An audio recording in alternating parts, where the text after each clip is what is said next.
Boa noite a todos. É um prazer mais uma vez estarmos aqui reunidos em nome do Cristo. Bom, a gente vai começar então dando os recadinhos, que a gente pede para que todo mundo desligue o celular ou coloque no silencioso, né, para que não atrapalhe a palestra, para que a gente não se desconcentre. Nós pedimos que mantenha o silêncio antes, durante e depois da palestra, né? Aqui no salão, depois da palestra, nós temos os passes, então aqui nós temos irmãos em tratamento.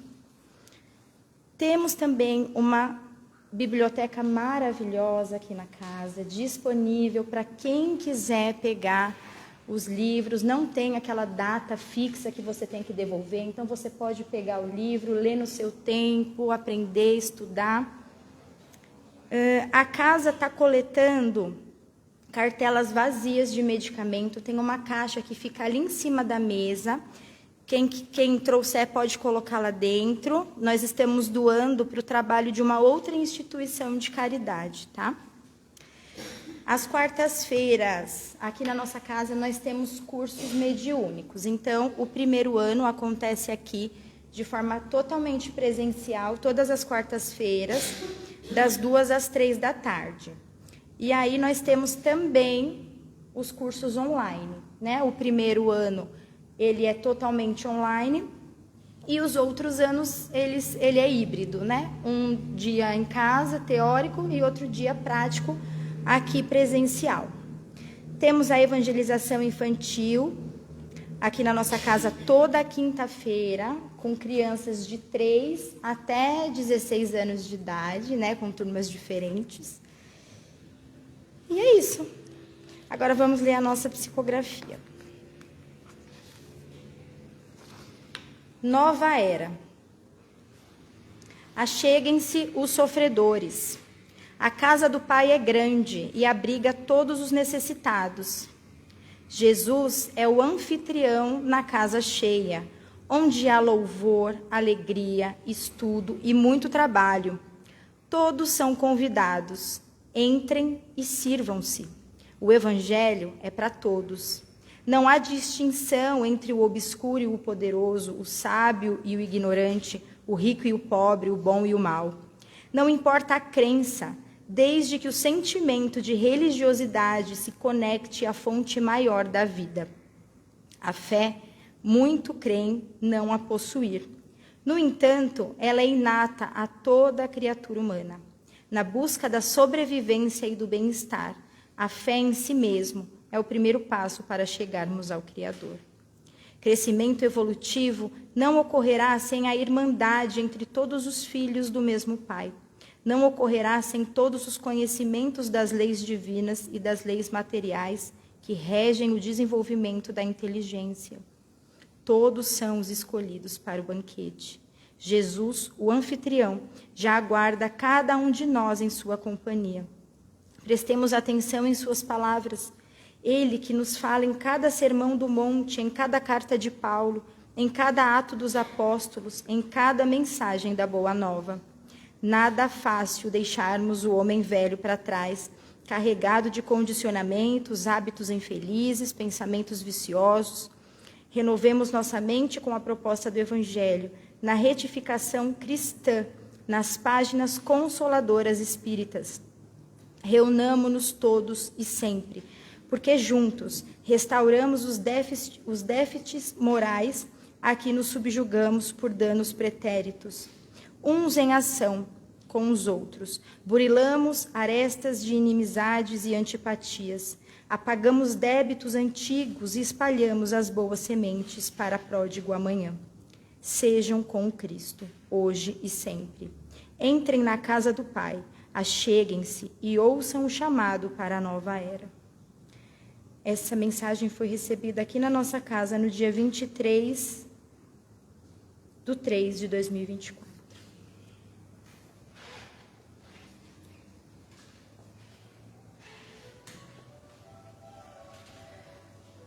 Então vamos neste momento mentalizando o Mestre Jesus, Vamos agradecer a Ele por essa bendita oportunidade de estarmos aqui reunidos em Seu nome. Que nesta noite nós possamos abrir o nosso coração para receber todas as bênçãos que os amigos da espiritualidade estão dispensando em cada um de nós. Esteja conosco, Senhor, em mais essa noite de estudo, de trabalho. Pedimos que abençoe o nosso irmão Alexandre, que fará o evangelho dessa noite, e que nós possamos aprender muito com as suas palavras e guardá-las em nosso coração e colocá-las principalmente em prática. Que assim seja, graças a Deus.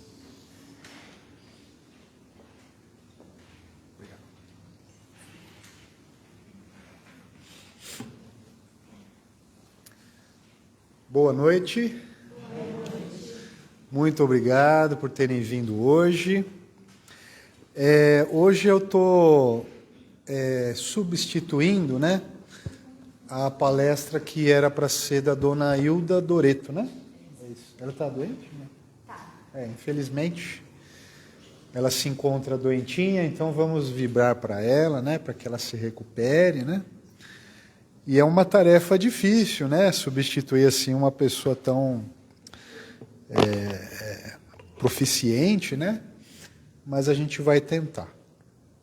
O tema que eu propus é uma passagem bem curtinha do Evangelho, que ele está no Evangelho de Lucas, no capítulo 17, versículos 20 e 21. Eu vou dar uma lidinha aqui, para que aí a gente possa comentar. Tá bom? Então ele fala assim: interrogado pelos fariseus, quando viria o reino de Deus, respondeu-lhes e disse: não vem o reino de Deus de um modo ostensivo. Não dirão, eis o reino de Deus aqui ou ali. Por quê? Porque o reino de Deus está dentro de vós. Né? Então, uma passagem assim bem curtinha do Evangelho, só que ela tem uma mensagem muito profunda, né, para nós. E para que a gente consiga entender, assim, aproveitar melhor, a gente pode falar um pouco do contexto histórico, né? Então a gente pode, revendo aí a história documentada, nós tínhamos a religiosidade dos homens primitivos, né?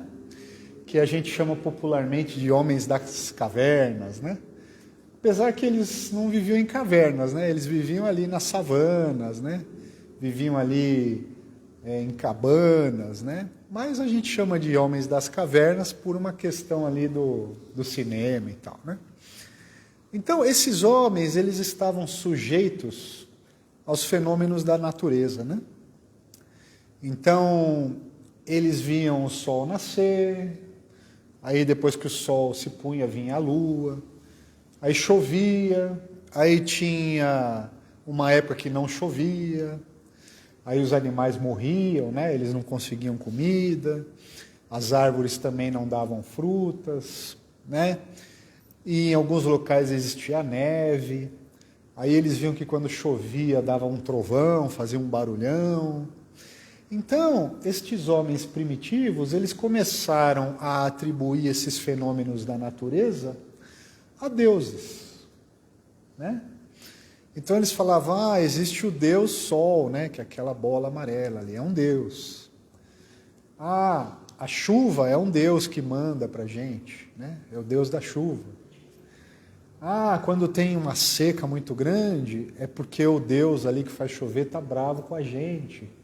Então a gente tem que fazer alguma coisa para que ele não fique mais bravo com a gente, né? E assim por diante.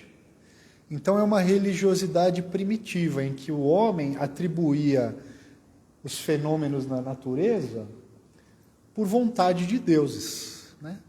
E daí eles davam nomes para esses deuses, né? No Egito, por exemplo, o deus do sol se chamava Ra, né? E a partir dessa crença, eles foram desenvolvendo rituais, né? Então eles faziam sacrifícios lá, então eles faziam uma caça, por exemplo, sacrificava lá um pedaço da caça para o deus da caça, para que a próxima caça fosse mais proveitosa, né? Ou se eles precisavam de chuva, eles faziam um ritual lá para que a chuva caísse, né?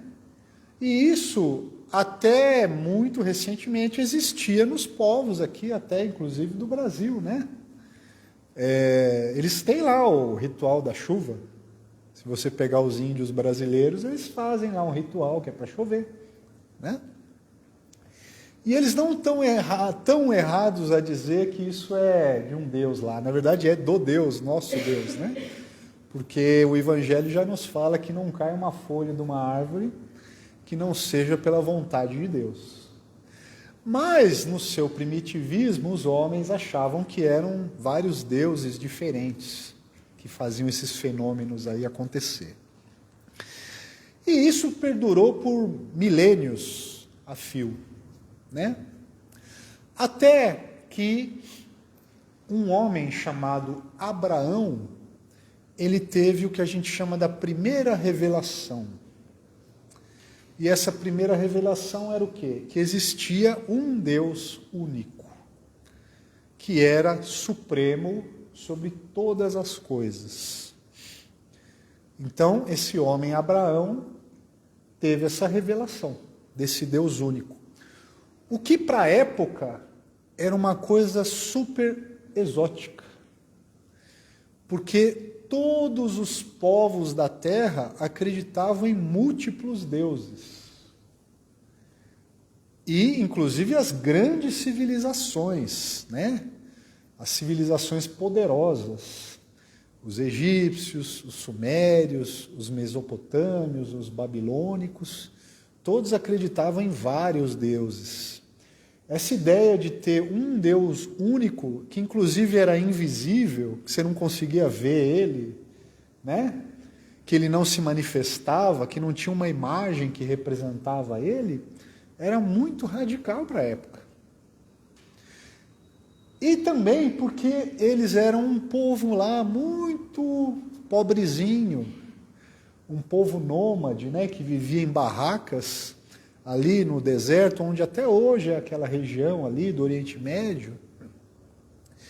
E a gente tem essa crença, né, até hoje, é um povo lá, né, eles não sabem de nada, né?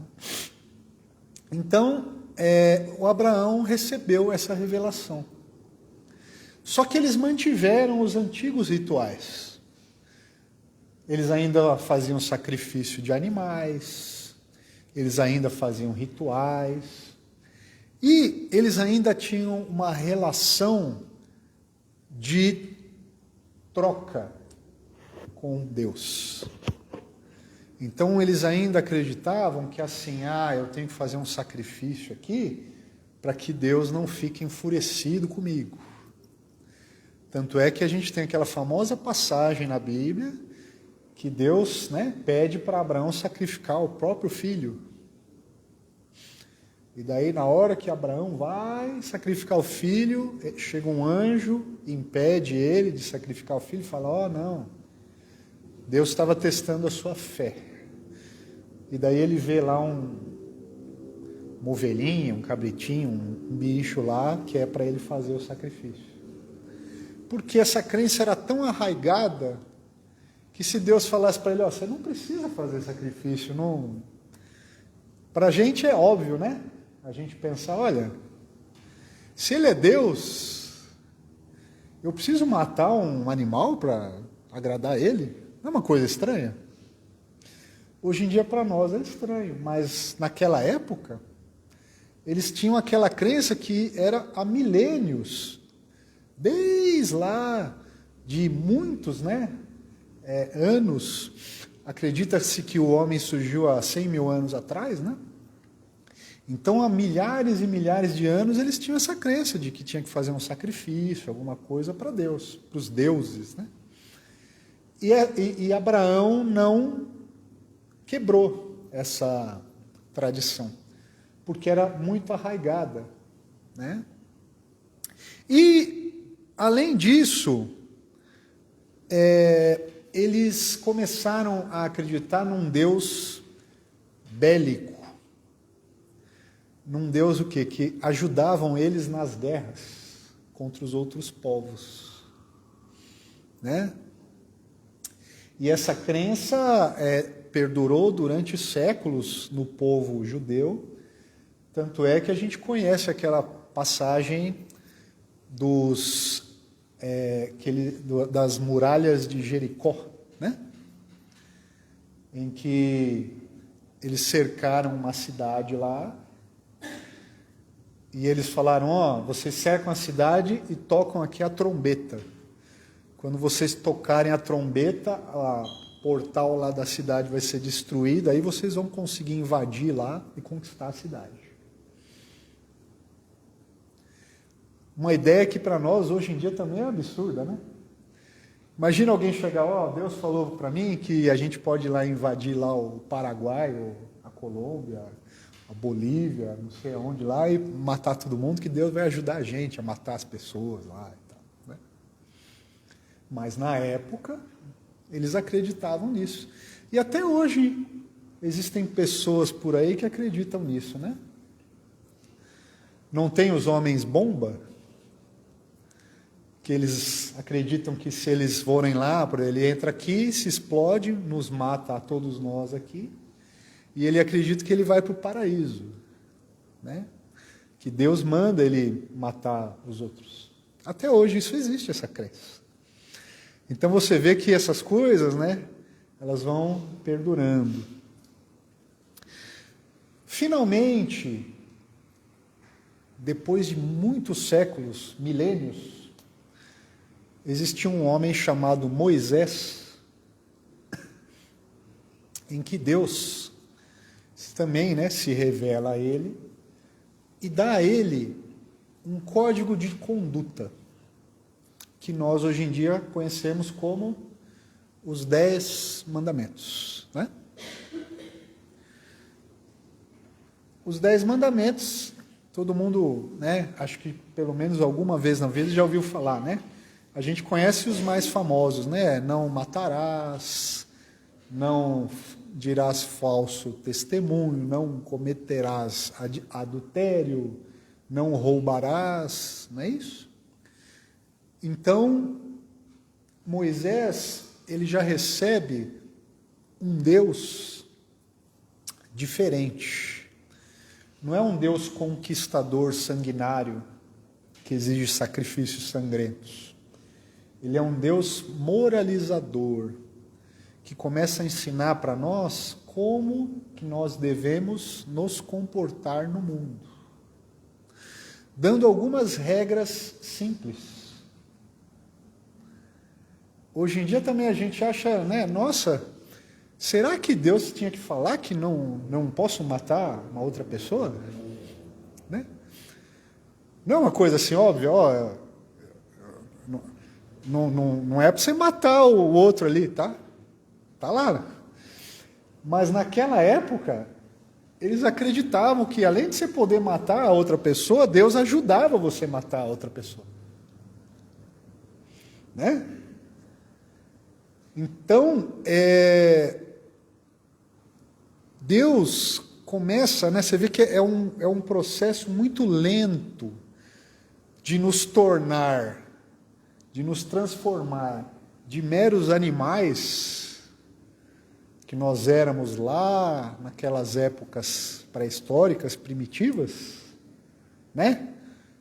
Eu quero aquele negócio ali, ele também quer. Então eu vou lá, mato ele e pego para mim. O homem primitivo era assim. Andava lá com um pedaço de madeira na mão, se alguém viesse tomar o que era dele, ele dava com aquilo na cabeça do outro e pronto. Não tinha conversa. Né? Até hoje tem gente que se comporta dessa maneira. Né? Então você vê que a humanidade, ela está até hoje século 21, tem pessoas que se comportam de acordo com homens pré-históricos, depois de acordo com homens lá da época de Abraão, da época de Moisés, e assim por diante. Né? Então você vê que a evolução, ela não é igual para todas as pessoas. A evolução, ela está dentro da gente. Ela está no... É como eu penso. Se eu penso que eu tenho uma coisa ali, eu quero, aí eu vou lá, mato a pessoa e pego para mim, eu estou pensando igual o homem primitivo lá de 10 mil anos atrás. Né? Se eu acho que Deus, eu faço uma coisa e Deus tem que me dar uma coisa em troca, eu estou lá como o pessoal da época de Abraão, lá, que é 5.000 antes de Cristo. Né? E até hoje tem muitas pessoas que se comportam assim, não é isso? Ah, eu frequento tal local ali, vou uma vez por semana, passo 1 hora, 1 hora e meia em tal local lá. Em troca, eu quero que Deus faça com que minha vida fique boa. É um comércio, né? Ó Deus, eu vou lá no local lá, faço ali o que me manda, o que o sacerdote manda, tal. Em troca, você não deixa eu ficar doente, não deixa ninguém que eu gosto morrer, não deixa eu perder o emprego. Aliás, não, me dá um emprego para eu ganhar mais dinheiro, tal. Se a minha cabeça é essa, eu estou igual o pessoal lá do Abraão. Eu faço um sacrifício lá em troca, eu quero que Deus faça alguma coisa para mim. Não tem gente que dá lá, ganha um salário, dá uma parte lá, não é isso? Porque, se você der aqui, você vai receber muito mais. Tá? A pessoa, opa, é aqui é o bom, aqui é o legal. É a cabeça dos homens de 6.000 anos atrás. Moisés, ele já dá regras de conduta. Então, não mata, não rouba, né? Não honra seu pai e sua mãe. Né? Tem os 10 mandamentos lá. Né? Trata bem seu pai e sua mãe.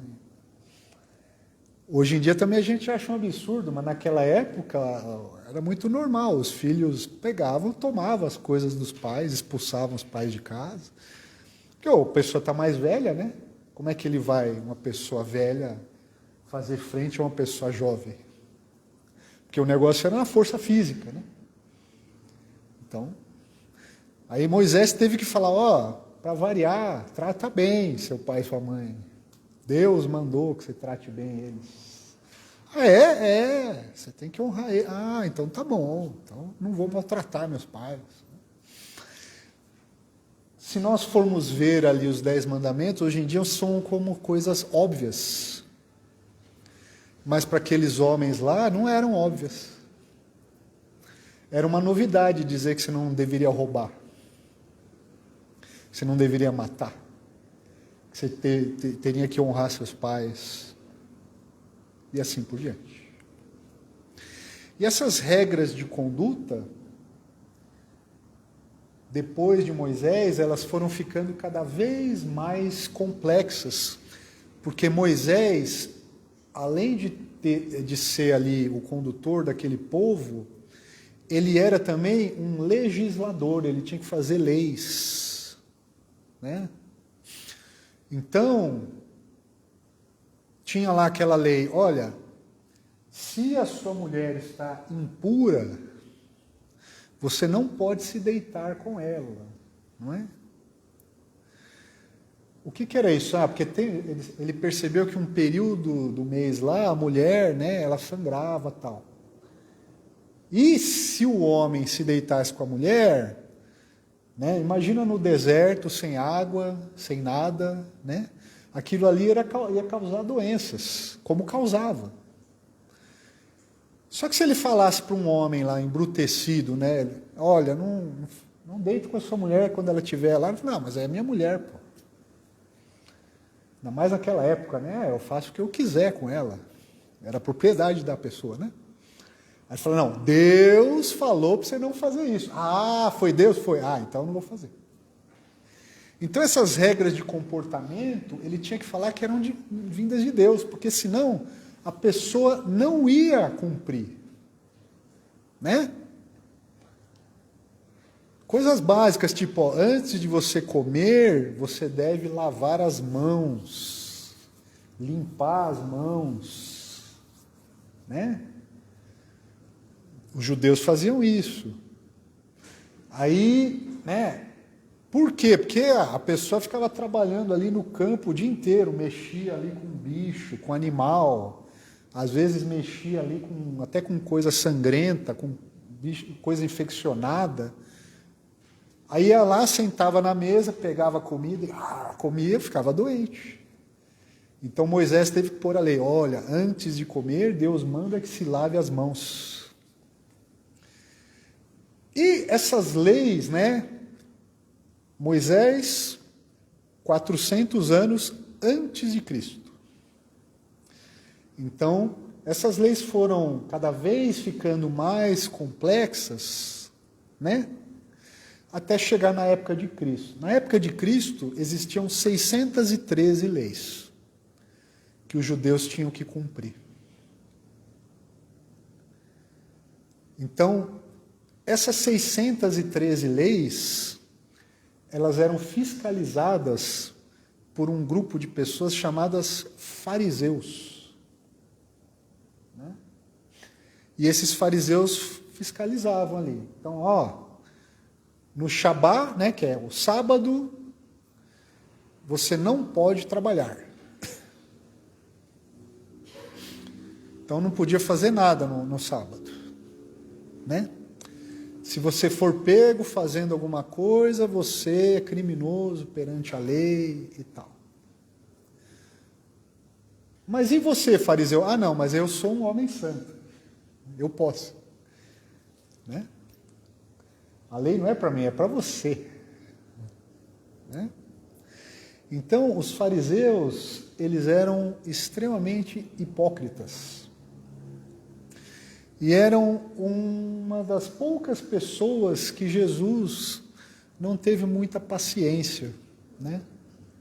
Jesus teve mais paciência com criminosos, prostitutas, pessoas que eram chamadas de má vida, do que com os fariseus. Porque os fariseus, eles utilizavam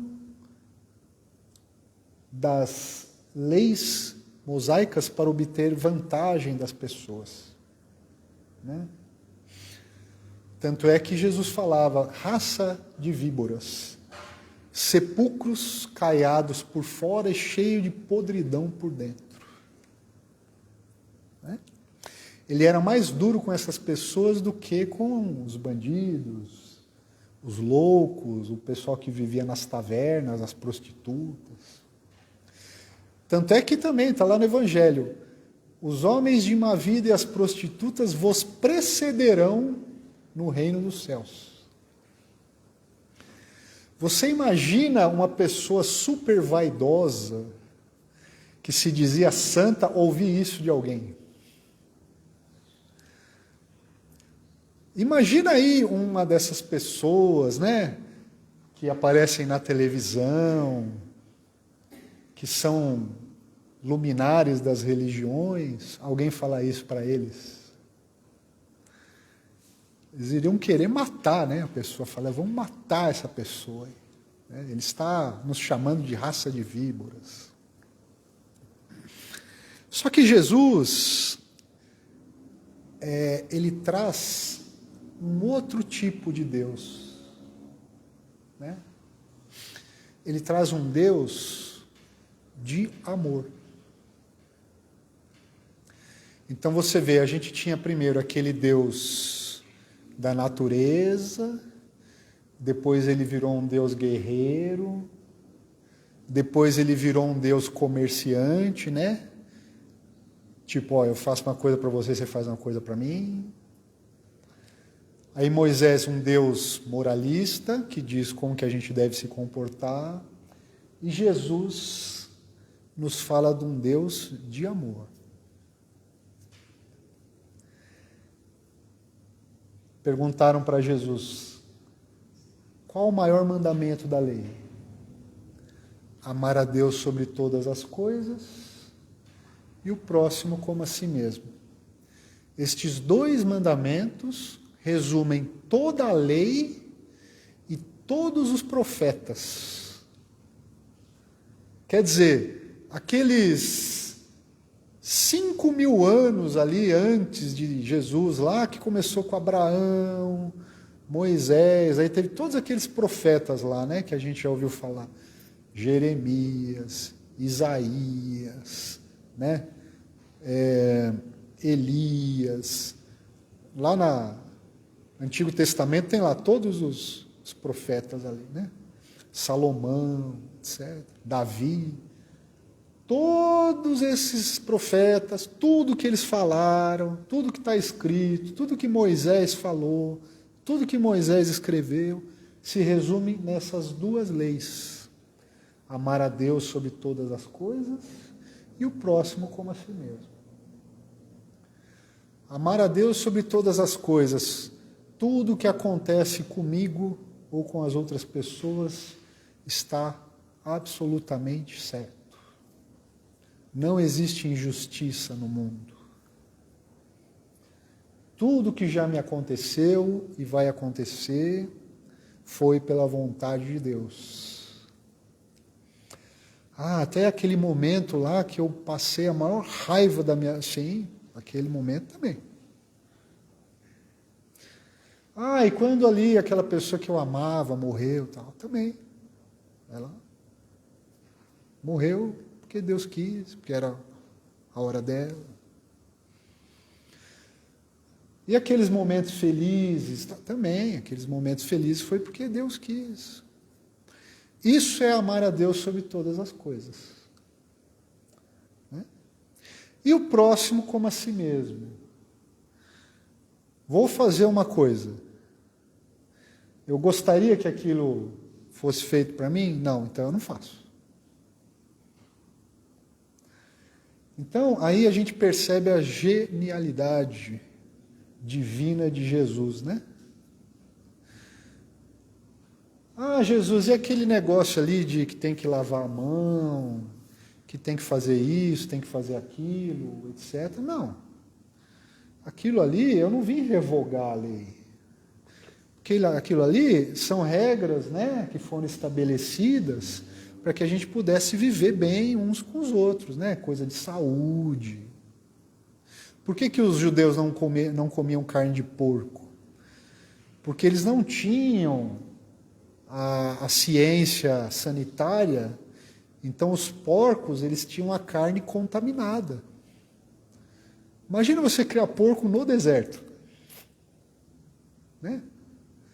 Então eles não tinham aquele negócio, o porco tem que ficar num lugar limpo, ele come lá coisa contaminada, se eu comer a carne dele eu vou me contaminar, eu vou ficar com verme, eu vou morrer de desinteria. Tal. Então ele falou, Deus proibiu que você come carne de porco. Né? E esse Deus de amor de Jesus, ele não foi entendido na época pelos judeus.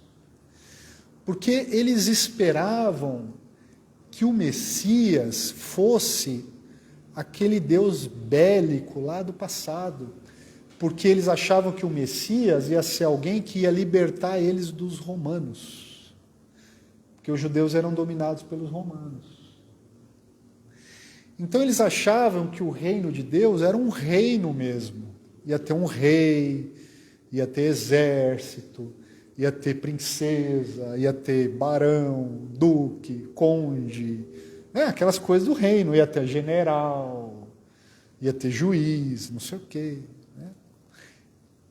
E com aquele sentimento de vingança, né? Tipo, a gente vai matar todos esses romanos que nos dominaram aqui. Nós que vamos escravizar eles, né? Eles vão ter que servir a gente. Eles achavam que o Messias ia ser essa pessoa.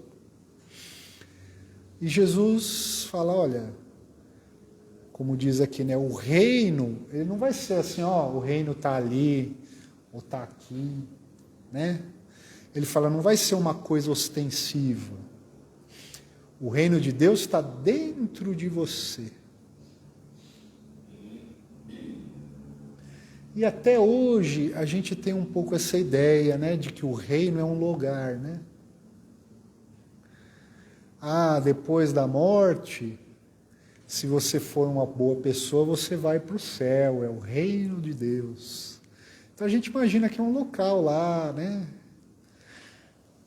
Antigamente representava lá umas nuvenzinhas, uns anjos com harpas, né? Um portão dourado, com São Pedro ali, com a chave para abrir o portão para você entrar. Essa era a crença até 3, 4 séculos atrás, né? Que era um reino mesmo, era um castelo bonito. Tal.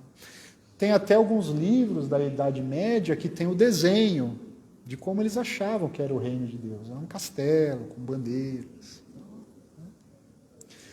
E lá no fundo, porque a gente já viveu todas essas épocas assim, a gente acha que é assim também, né?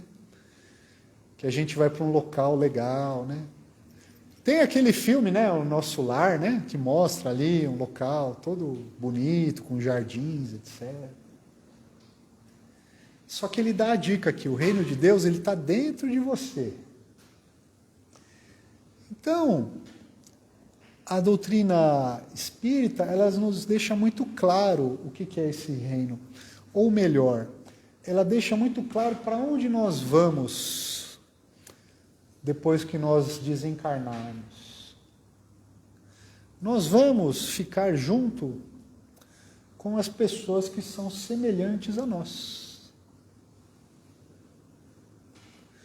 Então, se eu sou uma pessoa violenta, eu vou ficar junto com outras pessoas violentas. Vai ser, né, briga 24 horas por dia, porque eu sou violento, o outro é violento também, 2 violentos vão sair, né, na porrada, um com o outro. Se eu sou uma pessoa preguiçosa, eu vou ficar com outras pessoas preguiçosas. Então eu vou para um lugar que ninguém faz nada, que é tudo sujo, tudo bagunçado, tudo. Porque eu não quero fazer nada, o outro também não, o outro também não, o outro também não. Então,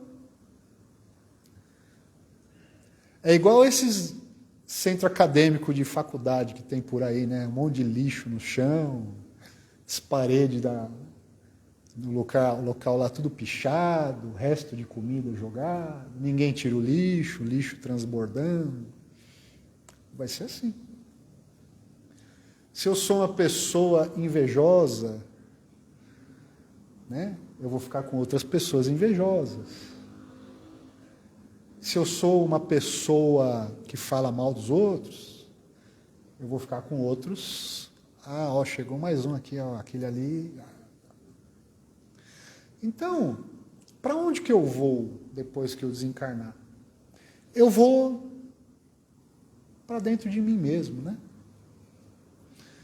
Porque se eu vou ficar junto de pessoas iguais a mim, então as pessoas que eu vou estar ali junto são espelhos do que eu sou.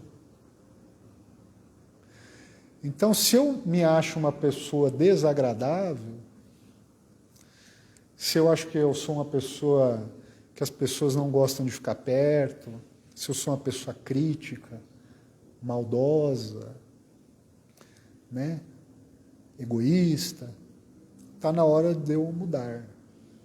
Se eu não quiser ficar num lugar, né, com pessoas assim.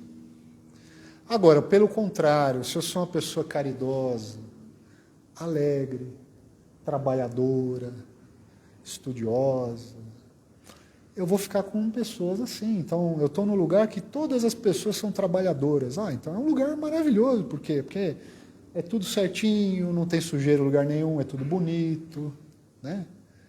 É tudo organizado. Se eu estou num lugar que as pessoas são bondosas, eu não vou precisar fechar a porta antes de dormir, eu vou dormir com a janela aberta, eu vou deixar as minhas coisas nos locais, se alguém achar vai me devolver. E assim por diante. Por isso que Jesus fala que o reino de Deus está dentro de nós. Por quê? Porque para alcançar esse reino de Deus, basta eu me modificar internamente. Né? Se eu edificar, né? Tem muita gente fala isso, se eu edificar o reino de Deus dentro de mim, quando eu desencarnar, eu vou estar nesse reino, porque eu vou estar junto de pessoas iguais a mim. Imagina, por exemplo, o local onde está Jesus Cristo. Ele está convivendo com outros semelhantes a ele, né? O local onde está Chico Xavier, o local onde está Madre Teresa, né? São Francisco de Assis. Imagina você estar num local que todo mundo é legal, é bom, é bondoso, é trabalhador, é prestativo. Você vai estar no céu, não é?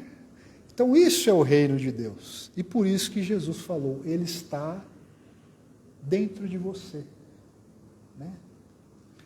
Onde está o seu coração, está o seu tesouro.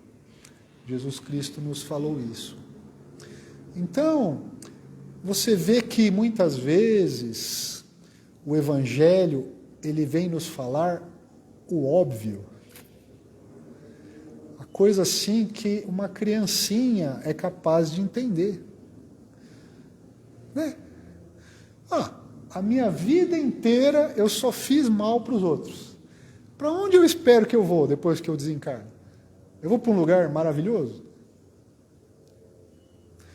Não tem coerência nenhuma eu pensar assim. Né? Eu passei a minha vida inteira pensando só em mim. Aí eu quero ir para o céu. Quero lá ficar com Deus, com Jesus, com a Virgem Maria, quem for, com Chico Xavier. Não dá, é impossível. Não tem lógica. Então Jesus nos fala o óbvio. Né? Você quer ir para um lugar bom? Seja bom. Aí você vai. É que nem coisas óbvias, né? Eu tenho dificuldade financeira, eu sempre estou com problema de dinheiro. Tá, então você pega e gasta menos do que você ganha e guarda uma parte. Não é óbvio? É óbvio. Mas, e for para fazer isso? Né? Eu queria emagrecer. Como é que eu faço? Você come menos e faz exercício. Não é óbvio? E para fazer? Não, fazer é difícil, porque eu adoro um x-salada com batata frita, eu não posso deixar de comer isso aí. Então você vai ficar gordo, ué.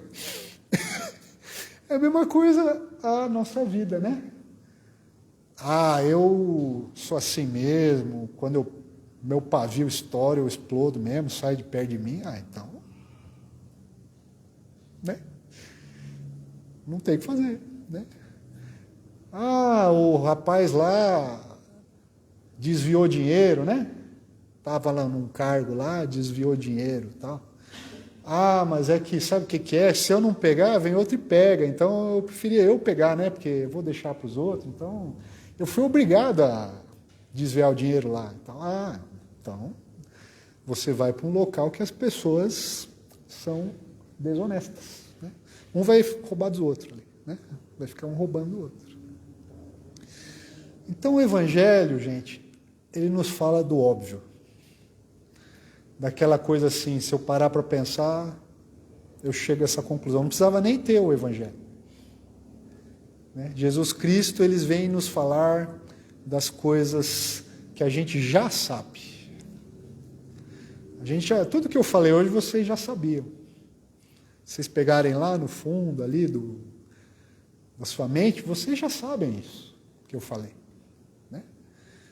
Eu não precisaria falar, mas é que nós, seres humanos, a gente precisa que as pessoas reforcem o óbvio. Né? É igual a criancinha, não enfia o dedo na tomada, hein, que dá choque. Não enfia, a criancinha vai lá. Então, eu espero que a gente consiga, né, edificar esse reino de Deus dentro de nós. Agradeço a presença de vocês e até a próxima semana.